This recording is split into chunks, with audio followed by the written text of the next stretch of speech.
നമുക്കിങ്ങനെ ഒരു കമൻറ്റ് വന്നിട്ടുണ്ടായി, ഇതിൻ്റെ സൊല്യൂഷൻ PC പ്ലേയേഴ്സിന് മാത്രമേ പറ്റുള്ളൂ എന്നാണ് നമ്മൾ വില്ലേജർ പറഞ്ഞത്. ആകെ ഒരു വഴിയുള്ളൂ, അതാണ് പിഗ് സാമി. ക്യാരറ്റ് കൊണ്ട് പിഗ് സാമി എടുത്ത് പോയാൽ ആ സൊല്യൂഷൻ പറഞ്ഞു തരുമെന്നാണ്. നമ്മൾ നേരെ പിഗ് സാമിയുടെ അടുത്തേക്ക് ചെല്ലുകയാണ്.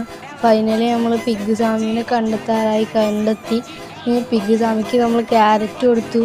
അതിന് ശേഷം പിഗ് സാമി നമുക്കൊരു മാപ്പ് വന്നു. ആ മാപ്പിൽ പറഞ്ഞ പോലെ നമ്മൾ നേരെ നടന്ന് കുന്നുകൾ കയറി അങ്ങനെ സഞ്ചരിച്ച് അവസാനം നമ്മൾ പിഗ് സാമി പറഞ്ഞ സ്ഥലത്തെത്തി. അവിടെ ഒരു ചെസ്റ്റ് ഉണ്ടായിരുന്നു. ചെസ്റ്റ് തുറക്കണമെങ്കിൽ എല്ലാവരും ലൈക്ക് ആൻഡ് സബ്സ്ക്രൈബ് ചെയ്യുക.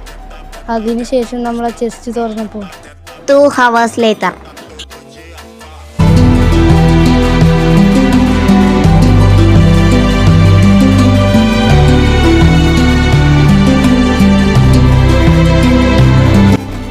ഗൈസ് എല്ലാവരും സബ്സ്ക്രൈബ് ചെയ്തോ. ഇങ്ങനത്തെ പുതിയ വീഡിയോസ് ആയിട്ട് നമ്മൾ വന്നതായിരിക്കും. അതുവരെ ബൈ.